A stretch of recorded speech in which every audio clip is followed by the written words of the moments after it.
All right, guys, as you know, we have the show live today at 6 to 8 p.m. and then 8 to 11 p.m. Eastern. We're also going to have our year-end special Turk of the Year, Jerk of the Year announcements, etc. So 5 hours of programming for you guys tonight. That's on tyt.com/live. But I just saw an article from the New York Times attacking Bernie Sanders yet again, and I had to share it with you guys. So it's all in the framing. I'm sure that the writers and the editors would say, what? We're just doing a piece on Bernie Sanders. What's the big deal? So let me explain. So it's written by Jonathan Martin, and real big surprise, Jonathan Martin attacking Bernie Sanders again. I would have never expected that. And Sydney Ember, okay? So here's the title. For Bernie Sanders, holding on to support may be hard in a 2020 bid. Now, first of all, there's going to be dozens of candidates, so anyone holding on to support would be difficult. Why frame it that way? Second of all, as they acknowledge, buried in the article, Bernie Sanders has arguably, in fact, it's almost inarguable, the most loyal supporters. So you could have written the headline in a way that said, Bernie Sanders retains the most loyal supporters in the 2020 bid, which they acknowledge. But they didn't frame it that way. They framed it in a negative light. But we're just getting started. So then they say, and Bernie Sanders' initial standing in Iowa polls is well below his 49.6% he captured in nearly defeating Hillary Clinton there in 2016. So, look, I think New York Times has really good stories from time to time, oftentimes. And I'm not the right wing. I don't want to destroy mainstream media. I want to fix it. So I'm waiting for the context. In fact, we just did a New York Times story yesterday about Trump's bone spurs. It was good investigative research. I even said on air, I wish we had been able to do that story, okay? So, but in this case, so I'm waiting for context. It's the New York Times. Are you going to give me context? No context. So what is the proper context for that? Yeah, last time there was two candidates, so they both got about 50% of the vote. This time you polled dozens of candidates. Of course, every candidate is going to be way lower. In fact, Joe Biden comes in number one. I support Sanders over Biden, but I acknowledge that right now Biden's polling better. That's a fact. So then, but you could frame it this way. Hey, Biden's polling at 32%, nowhere near the 49.6 that Bernie Sanders got in 2016. But that would be disingenuous and intellectually dishonest because Biden is up against dozens of other Democrats this time. To not giving that context is journalistic negligence. It's malpractice. So, and yet again, all the mistakes go against Bernie Sanders.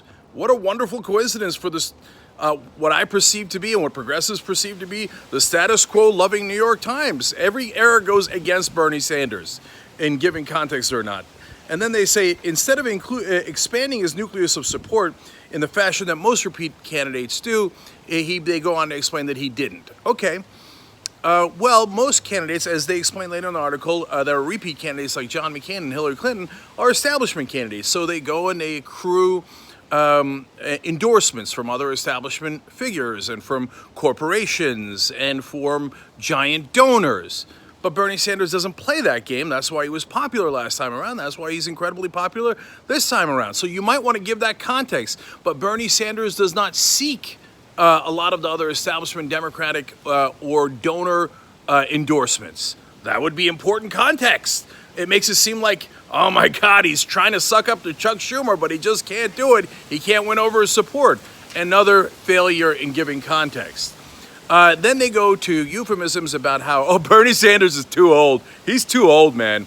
They say that other people are looking for and offering, quote, fresh energy.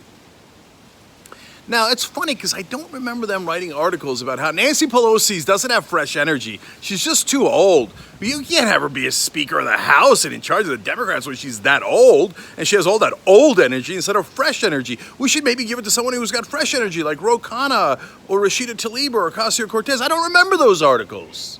Now, look, I'm not saying Ocasio-Cortez should have been Speaker of the House over Nancy Pelosi. What I'm saying is, although that would have been great, I get the seniority issue, but what I'm saying is be consistent. Nancy Pelosi is older than Bernie Sanders. If you read the mainstream media, you would never realize that. She is older than Bernie Sanders, but they do not write those articles. In fact, if anyone says it, they say ageist. I can't believe you would do ageist and sexist, right? But Bernie Sanders, you're allowed to call old all day long, and nobody ever calls you ageist. Now, they do it. So why are they even writing about Bernie Sanders? Why do they care to attack him and frame him in all of these negative ways? They acknowledge halfway through the article, well, not only does he have the loyal support base, etc., but he also last time raised $230 million. So, bottom line is, we're scared of him. What if he raises that much or more this time again, and then goes about actually doing giant change, which would greatly disturb the status quo? So, before 2019 even begins, we're in the year 2018, 2 years out, right, from the presidential election. We are now going to do a series of articles attacking Bernie Sanders. So now if you're wondering, why are we doing this? Because this is what, my 4th, 5th, 8th video already in the year 2018? I am not attacking, I am defending. And so they're the ones who are doing all the articles attacking Bernie Sanders, supporting Beto O'Rourke, and the list goes on and on. Beto, we're going to talk about on the live show tonight. Don't miss that. His voting record is really interesting. And David Stroda, among others, has done a wonderful job. Of course, NBC jumping to Beto O'Rourke's defense because of some of his corporate votes. Shocking that corporate media would be on his side. Okay, so then they go to this next trope, which is, we interviewed a bunch of progressives, and they're saying they're waiting to see who they're going to support. That means they're not on Bernie Sanders' side. He's losing support. Hey, I just quoted a bunch of progressives. It's not me. It's not an opinion piece. No, Jonathan Martin in the New York Times, we're not against Bernie Sanders. I just happen to find all these people who say they're not yet ready for him. But think about what kind of a trick that is. If you ask me right now, are you definitely voting for Bernie Sanders? I would say, I don't know. We haven't had the race yet. We haven't had any debates yet. I want to give Elizabeth Warren a chance. Look, I was on Beto's side into Ted Cruz, but not just because he was against Ted Cruz. I had him on the show 3 different times. He was one of the first guys not to take corporate PAC money. Let's have a conversation. Let's discuss the issues. Let's discuss policy. Let's have that discussion.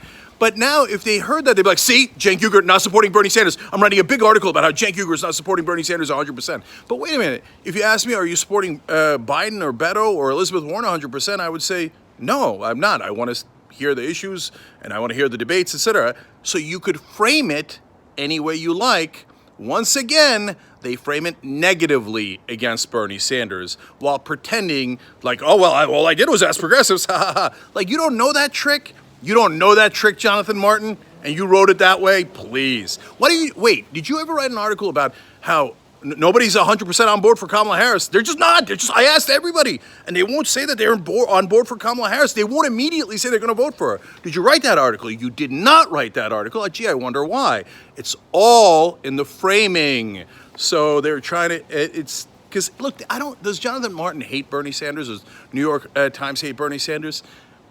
No, I'm going to say no, and a lot of you are probably going to say, oh, Cenk, you're still naive, right? I think that they're in a bubble, and they don't know how much disdain they have for progressives. They don't know how much they value the status quo, but they do. It drips from every word. They're in their groupthink. That's what's happening. Okay, so, and then I love this. This is my favorite one, okay? So they say the center's views on issues like universal health care and his willingness to shun corporate contributions have increasingly become not only part of the Democratic mainstream, but also litmus tests within the party. Well, that's amazing. Okay. Hey, why wasn't the headline, hey, Bernie Sanders is so successful. His issues have won the day for the entire Democratic Party. Thank you for at least acknowledging it in the article. But wait, they can't just state something positive about Bernie Sanders. So instead, they turn it on its head, and then they say, he's a victim of his own success. Wait, what? Why is he a victim of his own success? That makes no sense. No, you should be applauding that. Instead, they say, well, since he's already won on all the issues and everybody else has adopted his issues, well, I guess that means it's not him. Why? That is so irrational. That's the opposite of logic. Oh, well, he's been so wonderfully successful, so obviously he shouldn't be the candidate. He's the victim of his own success. Preposterous! And it's amazing that the New York Times, both the writers and the editors, don't see how ridiculous that is. They wrote that, they fact-checked it, they edited it, and they were like, yeah, that makes sense. He won on every issue. That's why it definitely shouldn't be him. He's the victim of his success. Preposterous. So, look, it goes on and on, but it's the same thing. Non-stop attacks, and they do it every time. Look, one of the reasons that we talk about being home of progressives is because if we weren't around, all of these charges, all of these articles, all of this framing would go largely unchecked. So there's some wonderful progressive reporters like Alex Koch and David Sirota, et cetera, doing great work out there. We're going to quote them on today's show. The Intercept's doing a wonderful job, et cetera. But day in, day out, in a way that reaches people and in a video form that people respond to, who's there? And it's not about personalities. Bernie Sanders is not my uncle. It's about policy. We're going to fight for progressive policies. So if you value that and you think that makes sense and you enjoy our shows, become a member today at tyt.com/join. Now, of course, the New York Times will look at this and go, yeah, they want members. You guys have members. You guys ask for subscribers all the time. Oh, yes, but I do declare we're the New York Times. We're allowed to do that. And we're allowed to put out status quo stuff, and you're not allowed to counter us. Sorry, we are allowed. We are, and I love that we're powered by our audience. I love that. Thank you for making us possible, guys. You are the Young Turks. So tyt.com/join. And in fact, what's funny and ironic is that we're doing an Amplify program where we're trying to amplify our message by getting membership to these mainstream media organizations so that they could actually at least hear our perspective. Because I guarantee you they'll say, well, I never heard that.